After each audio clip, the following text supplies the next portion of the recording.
Hello, and welcome back to Baby Elias's Stories.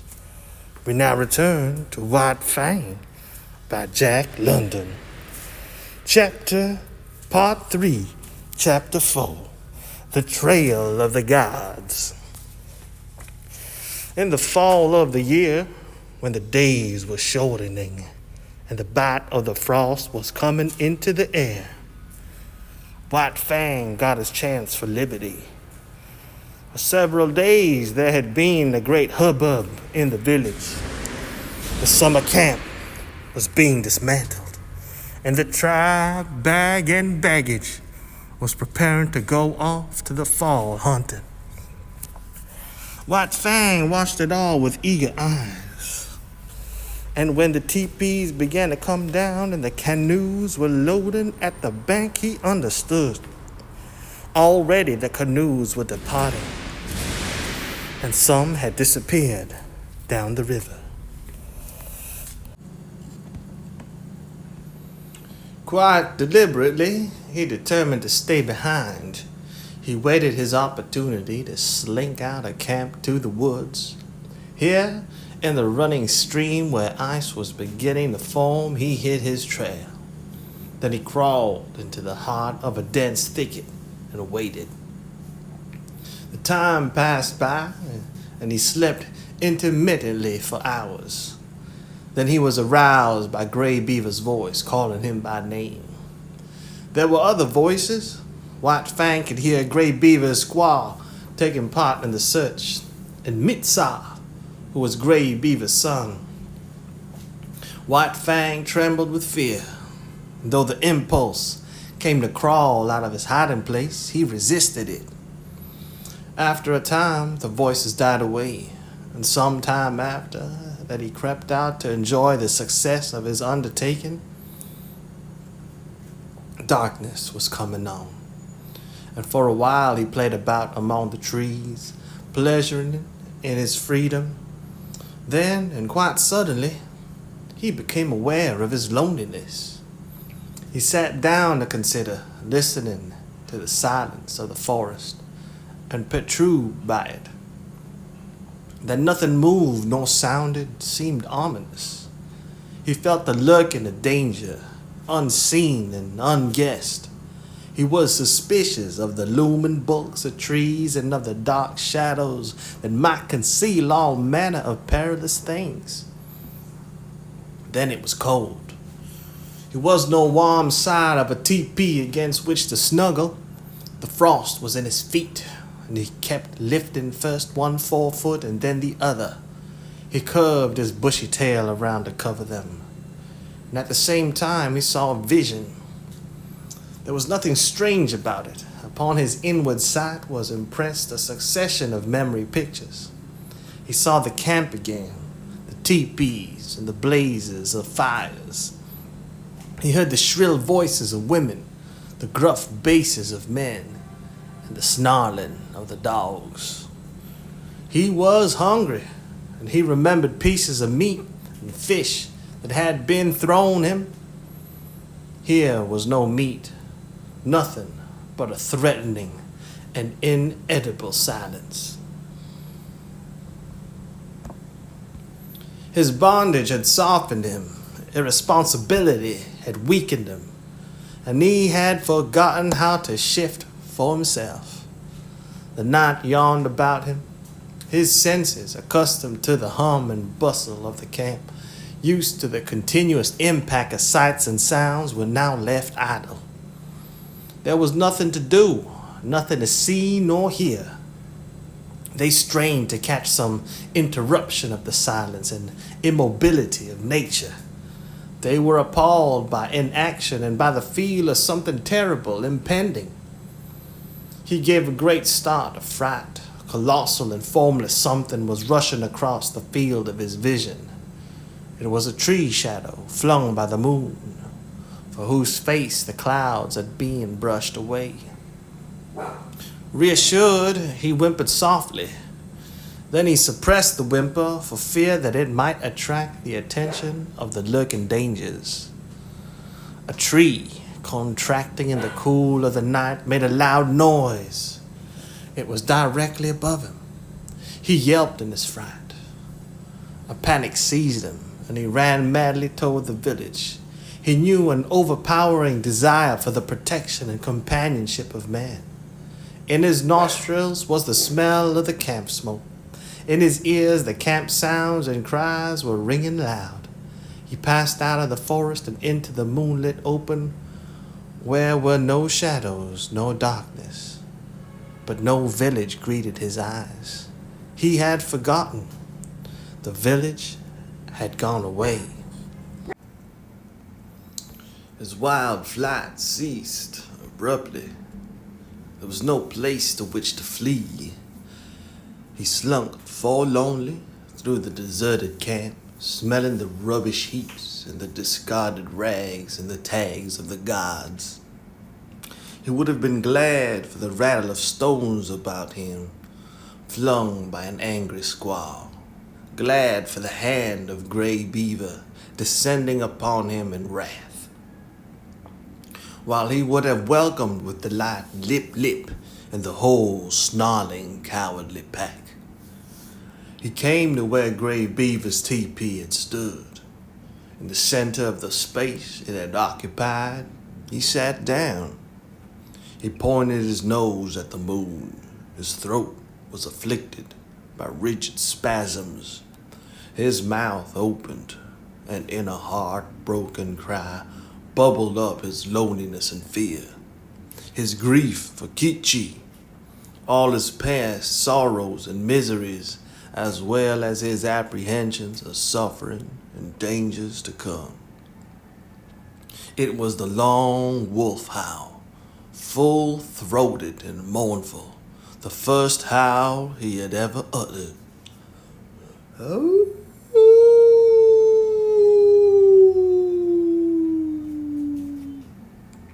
The coming of daylight dispelled his fears, but increased his loneliness.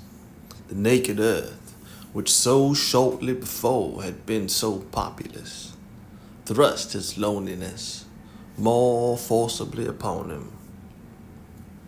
It did not take him long to make up his mind. He plunged into the forest and followed the river bank down the stream. All day he ran. He did not rest. He seemed made to run on forever. His iron-like body ignored fatigue, and even after fatigue came, his heritage of endurance braced him to endless endeavor and enabled him to drive his complaining body onward. Where the river swung in against precipitous bluffs, he climbed the high mountains behind. Rivers and streams that entered the main river he forded or swam. Often he took to the rim ice that was beginning to foam, and more than once he crashed through and struggled for life in the icy current. Always he was on the lookout for the trail of the gods, where it might leave the river and proceed inland. White Fang was intelligent beyond the average of his kind, yet his mental vision was not wide enough to embrace the other bank of the Mackenzie. What if the trail of the gods led out on that side? It never entered his head. Later on, when he had traveled more and grown older and wiser, and come to know more of trails and rivers, it might be that he could grasp and apprehend such a possibility. But that mental power was yet in the future. Just now he ran blindly, his own bank of the Mackenzie, alone, entering into his calculations. All night he ran, blundering in the darkness into mishaps and obstacles that delayed but did not daunt. By the middle of the second day he had been running continuously for 30 hours, and the iron of his flesh was giving out. It was the endurance of his mind that kept him going. He had not eaten in 40 hours, and he was weak with hunger. The repeated drenchings in the icy water had likewise had their effect on him. His handsome coat was draggled. The broad pads of his feet were bruised and bleeding. He had begun to limp, and this limp increased with the hours. To make it worse, the light of the sky was obscured, and snow began to fall. A raw, moist, melting, clinging snow, slippery underfoot, that hid from him the landscape he traversed. That covered over the inequalities of the ground, so that the way of his feet was more difficult and painful. Gray Beaver had intended camping that night on the far bank of the Mackenzie, for it was in that direction the hunting lay. But on the near bank, shortly before dark, a moose coming down to drink had been espied by Klondike, who was Gray Beaver's squaw. Now had not the moose come down to drink, had not Mitsa been steering out of the coast because of the snow, had not Klondike sighted the moose, and had not Gray Beaver killed it with a lucky shot from his rifle, all subsequent things would have happened differently. Gray Beaver would not have camped on the near side of the Mackenzie, and White Fang would have passed by and gone on, either to die or to find his way to his wild brothers and become one of them, and a wolf to the end of his days. Night had fallen, the snow was flying more thickly, and White Fang whimpered softly to himself as he stumbled and limped along, came upon a fresh trail in the snow. So fresh was it that he knew it immediately for what it was. Whining with eagerness, he followed back from the river bank and in among the trees. The camp sounds came to his ears. He saw the blaze of fire, Klondike cooking, and Gray Beaver squatting on his hams and mumbling a chunk of raw tallow. There was fresh meat in camp. White Fang expected a beating. He crouched and bristled a little at the thought of it. Then he went forward again. He feared and disliked the beating he knew to be waiting for him. But he knew, further, that the comfort of the fire would be his, the protection of the gods, the companionship of the dogs, the last, a companionship of enmity. Enmity. But nonetheless a companionship and satisfying to his gregarious needs. He came cringing and crawling into the firelight. Gray Beaver saw him, stopped munching the tallow. White Fang crawled slowly, cringing and groveling in the abjectness of his abasement and submission. He crawled straight toward Gray Beaver, every inch of his progress becoming slower and more painful. At last, he lay at the master's feet, into whose possession he now surrendered himself voluntarily, body and soul. Of his own choice, he came in to sit by man's fire and to be ruled by him. White Fang trembled, waiting for the punishment to fall upon him. There was a movement of the hand above him. He cringed involuntarily under the expected blow. It did not fall. He stood a glance upward. Gray Beaver was breaking the lump of tallow in half. Gray Beaver was offering him one piece of the tallow.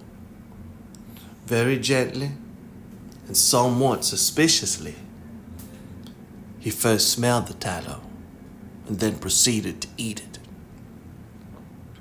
Gray Beaver ordered meat to be brought to him and guarded him from the other dogs while he ate.